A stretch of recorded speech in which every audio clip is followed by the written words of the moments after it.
العلم هو النور الهادي والمفتاح لكل الخير من يرد الله به خيرا. بسم اللہ الرحمن الرحیم. الحمد للہ کفا وسلام علی عبادہ الذین اصطفى اما بعد. وصلی اللہ علی النبی الکریم. قال صاحب الوقایہ وَيُنْقِذُهُ نَاقِذُ الْوُضُوءِ وَنَزْعُ الْخُفِّ. ذکر لفظ الواحد ولم يقل نزع الخفين ليفيد أن نزع أحدهما ناقض، فإنه إذا نزع أحدهما وجب غسل إحدى الرجلين فوجب غسل الأخرى، إذ لا جمع بين الغسل والمسح.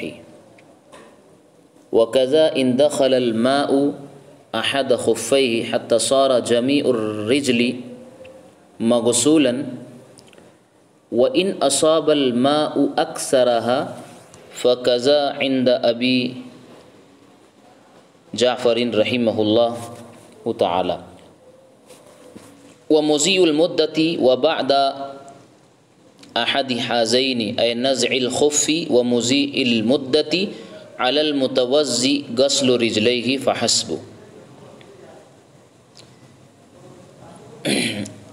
عزیز طلبہ اکرام، یہاں سے مصنف رحمۃ اللہ علیہ نواقض مسح علی الخفین، مسح خفین پر مسح کو توڑنے والی چیزوں کا بیان فرما رہے ہیں.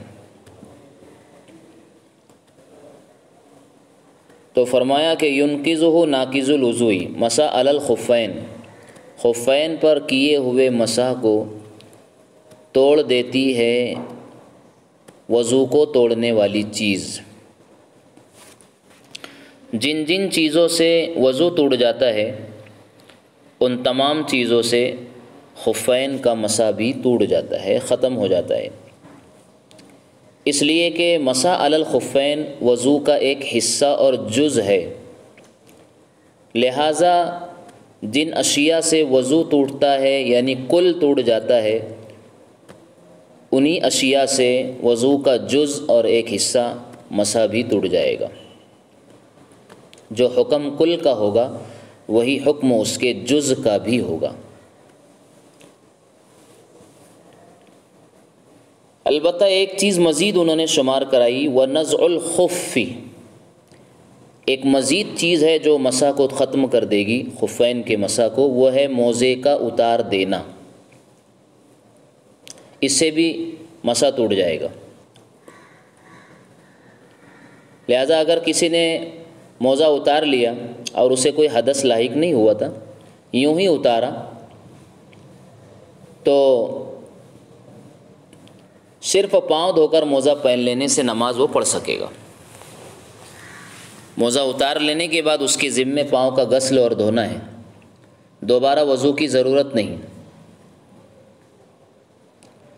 چنانچہ حضرت عبداللہ ابن عمر رضی اللہ تعالیٰ عنہ سے اس طرح مروی ہے. اسی سے معلوم ہوتا ہے کہ مسح کے ذریعے حدث جو زائل ہوا تھا، ختم ہوا تھا، وہ وقتی طور پر ختم ہوا تھا، ہمیشہ کے لیے نہیں. تو بغیر حدث کے اگر اس نے موزہ اتار لیا تو اب اسے صرف پاؤں دھو کر موزہ پہن لینا ہے، دوبارہ وضو کو اسے لوٹانے کی ضرورت نہیں ہے.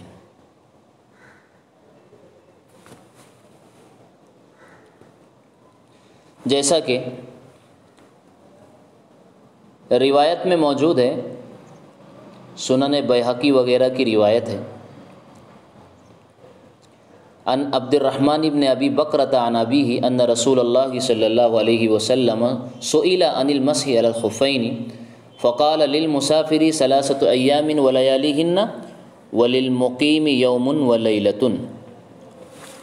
اس میں تو مدت بیان کی گئی مقیم کے لیے اور مسافر کے لیے، اور آگے فرمایا وکان ابی، راوی حدیث کہتے ہیں وَكَانَ أَبِي يَنزَعُ خُفَّيْهِ وَيَغْسِلُ رِجْلَيْهِ۔ اس حدیث میں ہے کہ مدت گزرنے کے بعد حضرت ابو بکرہ موزہ کھول دیا کرتے تھے۔ ان کے بیٹے عبد الرحمن بیان کرتے ہیں اور دونوں پاؤں کو دھوتے تھے۔ اس حدیث کے اشارے سے یہ بھی معلوم ہوا کہ پہلے سے وضو موجود ہو اور خفین اگر اتار لیا ہو تو پورا وضو لوٹانے کی ضرورت نہیں، صرف پاؤں دھو لینا کافی ہے۔ اب یہاں ایک بات کی طرف شارح وقایہ اشارہ کر رہے ہیں کہ ذکر لفظ الواحدی، متن میں وَنَزْعُ الْخُفِّ، خف مفرد استعمال کیا ہے مصنف وقایہ نے، ماتن نے۔ اس کی کیا وجہ ہے؟ یعنی ایک موزے کا اتار لینا بھی مسح کو توڑ دے گا، نہ کہ دونوں موزے کا اتارنا۔ نزع الخفین نہیں کہا، صرف نزع الخف مفرد استعمال کیا۔ آگے وجہ خود بتائی، لیفید ان نزع احدہما ناقض، اس بات کو بتانے کے لیے کہ خفین میں سے ایک کا اتار لینا بھی ناقض مسح ہے۔ آگے دلیل دیتے ہیں فَإِنَّهُ إِذَا نَزَعَ أَحَدَهُمَا وَجَبَ غَسْلُ إِحْدَى الرِّجْلَيْنِ، اس لیے کہ جب مسح کرنے والا ماسح خفین میں سے ایک کو اتار لے گا تو دوسرے پیر کا غسل واجب اور ضروری ہو جائے گا۔ جب ایک پیر کا غسل واجب اور ضروری ہو گیا موزے کے اتارنے کی وجہ سے، فَوَجَبَ غَسْلُ الْأُخْرَى، تو اب دوسرے کو بھی دھونا ضروری ہے۔ اس لیے کہ ایک ہی فرض میں ایک ہی مقام پر غسل اور مسح کو جمع نہیں کیا جا سکتا، اذ لا جمع بین الغسل والمسح۔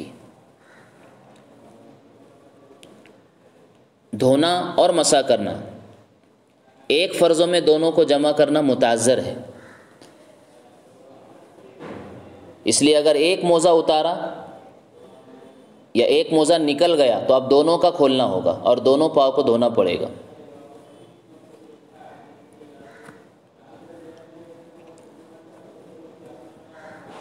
جیسا کہ روایت میں اثر میں موجود ہے، عن رجل من اصحاب النبی صلی اللہ علیہ وسلم فی الرجل یمسح علی خفیہ ثم یبدو له فینزعہما قال یغسل قدمیہ۔ اس اثر میں ہے کہ دونوں موزے کھل جائے یا ایک کھل جائے، دونوں صورتوں میں شروع سے وضو کرے، یعنی اب دونوں پیر کو دھونا مراد ہے۔ مطلب یہ ہوا کہ اگر کسی نے ایک موزہ بھی کھولا تو وہ دھونا واجب ہوا، اب اس پر یہ بھی واجب ہو گیا کہ دوسرے کو کھول کر اس کو دھوئے، کیونکہ ایک ہی فرضوں میں غسل اور مسح کا جمع کرنا جائز نہیں ہے۔ البتہ غسل اور مسح یہ متعدد کاموں میں جمع ہو سکتا ہے، مثلا وضو میں ہاتھ کا دھونا ہے، منہ کا دھونا ہے، لیکن سر کا مسح کرنا ہے۔ لیکن پاؤں دھونے میں ایک کو دھونا اور دوسرے کو مسح کرنا ایسا مشروع نہیں ہے۔ اس تعذر اور دشواری کی وجہ سے دونوں پیروں کا دھونا اور غسل واجب ہوگا۔ آگے ایک مسئلہ مزید بیان فرمایا، وہ قضا کا مطلب ہے بین السطور لکھا ہوا ہے، اے یجب علیہ غسل الاخری، ماسح پر مسح کرنے والے پر دوسرے پیر کا دھونا اسی طرح واجب ہوگا کہ ان دخل الماء احد خفیہ، اگر پانی دونوں موزوں میں سے ایک میں داخل ہو گیا، حتی صار جمیع الرجل مغسولا، اتنا پانی آ گیا کہ پورا پیر مغسول ہو گیا، دھویا گیا، تو اس صورت میں دوسرے کا غسل بھی واجب ہوگا۔ اس لیے کہ ایک مغسول ہو گیا اور دوسرا پیر ممسور ہے، یہ تعذر ہے، جمع بین الغسل والمس لازم آتا ہے، اس لیے اب دوسرے پیر کے موزے کو اتار کر اسے دھونا لازم اور ضروری ہوگا۔ وَإِنْ أَصَابَ الْمَاءُ أَكْثَرَهَا، اور اگر پانی اکثر پیر، اکثر خفین کو اگر پہنچ گیا، جس سے موزے کا اکثر حصہ اگر تر ہو گیا اور بھیگ گیا، تو یہی حکم ہے۔ فقیہ ابو جعفر رحمۃ اللہ علیہ کے نزدیک مسئلے کا یہی حکم ہے۔ یہی حکم کا مطلب یہ ہے کہ اب اسے دوسرے پیر کو اتار کر، دوسرے خف کو اور موزے کو اتار کر کے اس پیر کو دھونا لازم ہوگا، تاکہ ایک فرض میں مسح اور غسل لازم نہ آئے۔ اس لیے کہ للاکثری حکم الکل کا قاعدہ آپ نے پڑھا ہے کہ اکثر احکامات، بہت سے احکامات میں شریعت کے اکثر کو کل کا درجہ اور کل ہی کا حکم دیا جاتا ہے۔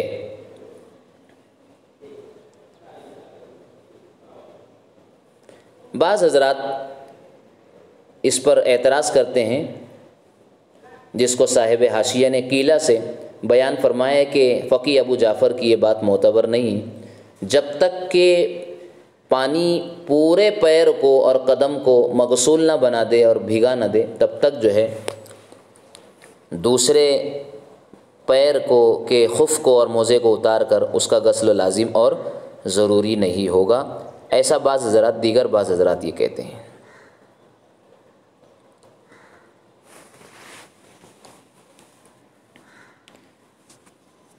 آگے بیان فرمایا وَمُضِيءُ الْمُدَّةِ، مدت کا ختم ہو جانا یہ بھی مسح علی الخفین کو توڑ دیتا اور ختم کر دیتا ہے، یعنی مدت گزر جائے جو کہ مقیم کے لیے 1 دن 1 رات اور مسافر کے لیے 3 دن 3 رات ہے، تو یہ مدت اگر ختم ہو جائے تو اب اسے مسح کی اجازت نہیں، بلکہ موزہ اتار کر پاؤں دھونا اس پر واجب اور ضروری ہے۔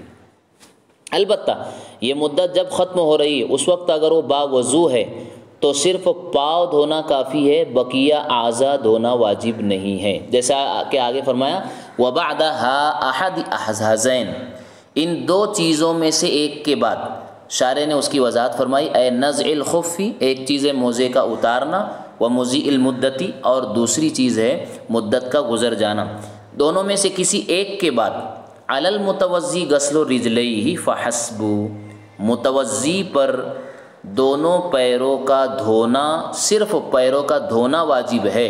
متوضی کہہ رہے ہیں یعنی اگر موزہ اتارنے کے بعد یا مدت کے ختم ہونے کے وقت اگر وہ باوضو ہے تو اب اس کو صرف پیروں کا غسل لازم ہے، اس کو باقی اعضاء کو دھونا یعنی مکمل وضو کرنا لازم اور ضروری نہیں ہے۔ اے علی الذی کان لہ وضوء، یعنی وہ شخص کہ جس کا وضو ہے اس پر لا یجب الا غسل رجلیہ، صرف اپنے پیروں کو ہی دھونا لازم ہے، اے لا یجب غسل بقیۃ الاعضاء، باقی اعضاء کا دھونا اس پر ضروری نہیں ہے۔ وینبغی ان یکون فی خلاف مالک رحمہ اللہ بناء علی فرضیۃ الولاء عنده، اور ہو سکتا ہے کہ اس مسئلے میں امام مالک رحمۃ اللہ علیہ کا اختلاف ہو، اس لیے کہ اس کی بنیاد جو ہے یہ ہے کہ ان کے نزدیک ولا فرض ہے، یعنی اعضائے وضو کو پے در پے اور لگاتار دھونا فرض ہے، جیسا کہ فرائض وضو میں اس اختلاف کو ہم نے دلیل کے ساتھ پڑھا ہے۔ اب چونکہ یہ صورت جو یہاں بیان کی جا رہی ہے کہ اگر وہ مدت کے پورا ہونے کے وقت باوضو ہے یا موزہ اتارنے کے وقت اس کا وضو ہے، تو ہم یہ کہہ رہے ہیں کہ صرف اس کے ذمے پیروں کا دھونا ہے، تو اس صورت میں ظاہر سی بات ہے ویلا موجود نہیں ہے، بقیہ اعضاء بہت پہلے دھوئے گئے ہیں اور اب پیروں کا دھونا کافی دیر اور مدت کے بعد پایا جا رہا ہے، تو چونکہ ویلا موجود نہیں ہے تو ویلا چونکہ ہمارے نزدیک تو زیادہ سے زیادہ مستحب عمل ہے، سنت عمل ہے، اس لیے صرف پیروں کا دھونے سے اس کا وضو قائم اور دائم رہے گا، باقی رہے گا۔ لیکن چونکہ امام مالک رحمۃ اللہ علیہ کے نزدیک جو ہے ویلا فرضوں کا درجہ رکھتا ہے اور اس صورت مذکورہ میں ویلا پایا نہیں جاتا، تو فرضوں کے چھوٹ جانے کی وجہ سے ان کے نزدیک یہ وضو درست نہیں ہوگا، اسے اثر نو وضو کرنا پڑے گا۔ مصنف شرح وقایہ ینبغی کی تعبیر استعمال کر رہے ہیں، اشارہ اس بات کی طرف ہے کہ اس سلسلے میں ان کو امام مالک کے اختلاف کی کوئی صراحت نہیں مل پائی، لیکن چونکہ ان کا قاعدہ کہ ویلا ان کے نزدیک فرض ہے، اس سے یہ بات سمجھ میں آتی ہے کہ ہو سکتا انہیں اس مسئلے میں اختلاف ہو، لیکن چونکہ صراحت ان کو نہیں ملی ہے اس لیے ینبغی کا لفظ انہوں نے استعمال کیا ہے۔ تو مدت کا گزر جانا بھی یہ مسح علی الخفین کو توڑ دیتا اور ختم کر دیتا ہے۔ اب آگے بیان فرما رہے ہیں کہ وخروج اکثر العقب الى الساق نزع، ولفظ القدوری اکثر القدم وما اختارہ فی المتن مروی عن ابی حنیفۃ رحمہ اللہ تعالی۔ یہاں سے کیا کہنا چاہتے ہیں صاحب وقایا؟ کہنا یہ چاہتے ہیں کہ موزے کا کتنا حصہ قدم سے باہر نکل جائے تو مسح ٹوٹ جائے گا۔ تو اس سلسلے میں دو روایتیں پیش کی۔ ایک تو یہ کہ موزے کا وہ حصہ جو پنڈلی پر لگتا ہے، ہمارے پیروں کی جو پنڈلی ہے، تو موزے کا وہ حصہ جہاں جو پنڈلی پر لگ رہا ہے وہاں تک قدم اوپر سے نکل کر اگر آ جائے تو گویا کہ موزہ نکل گیا اور پیر کا دھونا لازم ہوگا۔ اس کی وجہ یہ ہے کہ موزے کی پنڈلی کا جو حصہ ہے، موزے کی پنڈلی، مسح میں اس کا اعتبار نہیں ہے، ماسے کی جو پنڈلی ہے اس کا اعتبار ہے، وہاں تک اگر موزہ نکل کر اگر آ گیا تو اس کا مسح ختم ہو گیا، اب پیر کا دھونا لازم ہو گیا۔ اور جب قدم وہاں تک آ گیا تو گویا کہ موزہ قدم سے باہر نکل گیا، اس لیے مسح ٹوٹ جائے گا۔ ایسے ہی کہا اکثر القدم، قدم کا اکثر حصہ موزے کی پنڈلی میں آ جائے تو گویا کہ موزہ نکل گیا اور مسح ٹوٹ گیا۔ صحیح یہی ہے، کیونکہ بہت سی جگہ پر اکثر کا حکم کل کا حکم مانا جاتا ہے، اس لیے اکثر قدم موزے کی پنڈلی میں اگر آ گیا تو گویا کہ پورا موزہ نکل گیا۔ اب یہاں ہمیں یہ دیکھنا ہے کہ مصنف نے یہاں صاحب وقایا نے جو تعبیر استعمال کی ہے وہ خروج اکثر العقب، یہ عقب جو ہے یہ پاؤں کا پچھلا آخری حصہ ہے جس کو ایڑی کہتے ہیں اور تسمہ باندھنے کی جگہ ہے، اس کو انہوں نے مفرد ذکر کیا، جبکہ عقب جو ہے ہر پیر میں ایک ہونے کی وجہ سے گویا دو ہے، تو مفرد ذکر کرنے کا مقصد یہ ہے کہ کثرت یعنی ہر پیر میں عقب جو ہے یہ دو ہے، ایک دائیں طرف اور ایک بائیں طرف، تو انہوں نے مفرد ذکر کر کے اشارہ کیا اس بات کی طرف کہ کثرت سے ایک کا خروج بھی ناقض مسح ہے، یعنی اکثر عقب ایڑی کا اکثر حصہ بھی اگر نکل جائے وہ ناقض مسح ہے۔ صاحب قدوری نے اس موقع پر جو تعبیر استعمال کی ہے وہ بجائے اکثر العقب کے اکثر القدم، قدم کا لفظ استعمال کیے اور دونوں میں کافی فرق ہے، کیونکہ قدم پورے پاؤں کو کہا جاتا ہے اور عقب یعنی ایڑی پاؤں کا ایک حصہ ہے جو پیچھے جانب ہوتا ہے۔ صاحب ہدایہ نے اکثر القدم، قدم ہی کی تعبیر کو صحیح قرار دیا ہے کہ اگر قدم کا اکثر حصہ موزے کی پنڈلی میں آ جائے تو یوں مانا جائے گا کہ موزہ نکل گیا اور مسح ٹوٹ جائے گا۔ وما اختارہ فی المتن مروی عن ابی حنیفۃ، مصنف نزع خف کی حد بیان کرتے ہوئے حضرت مصنف رحمۃ اللہ علیہ نے کہ کتنا موزہ نکل جائے تو مسح ٹوٹ جائے گا، اس کی جو حد اور تحدید کر رہے ہیں، جو خروج و اکثر العقب فرمایا ہے، یہ حضرت امام اعظم ابو حنیفہ رحمۃ اللہ علیہ کی ایک روایت ہے، اور یہ روایت کو امام ابو یوسف رحمۃ اللہ علیہ بیان کرتے ہیں جو کہ انہوں نے امام ابو حنیفہ سے نقل کی ہے۔ اور دوسری روایت میں یہ فرمایا کہ اگر اس نے قدم کی پشتوں سے 3 انگلیوں کے برابر موزہ کھولا، پیر کے نیچے والے حصے سے اگر 3 انگلیوں کے برابر اگر موزہ کھولا تو اس کا مسح ٹوٹ گیا، اس لیے کہ پھٹن کے سلسلے میں پیر کی 3 انگلیوں کی مقدار معتبر ہے، جبکہ مسح کے سلسلے میں ہاتھ کی انگلیاں معتبر ہے۔ امام ابو حنیفہ رحمۃ اللہ علیہ سے ایک تیسری روایت بھی ہے کہ ایڑی کا اکثر حصہ موزے کی پنڈلی میں آ جائے تو مسح ٹوٹ جائے گا، جس کو انہوں نے فرمایا وخروج اکثر العقب الی الساق، ایڑی کے اکثر حصے کا موزے کی پنڈلی تک آ جانا، نزع یہ بھی موزے کا اتر جانا ہے۔ آگے فرماتے وَيَمْنَعُهُ خَرْقُ خُفٍّ يَبْدُو مِنْهُ قدر ثلاث اصابع الرجل اصغرها لا ما دونه، کہ موزے میں کتنی پھٹن مانع مسا ہوگی اور کتنی پھٹن مانع مسا نہیں ہوگی. اس کے مسائل کو انشاءاللہ ہم اپنے اگلے سبق میں سمجھنے اور سمجھانے کی کوشش کریں گے. جو کچھ ہم نے پڑھا ہے اللہ تعالیٰ ہمیں اس کو سمجھنے کی صلاحیت عطا فرمائے. وآخر دعوانا الحمد للہ رب العالمین. السلام عليكم. لا تنسوا الاعجاب بالفيديو والاشتراك في القناة تشجيعا لنا لنستمر بنشر المزيد إن شاء الله.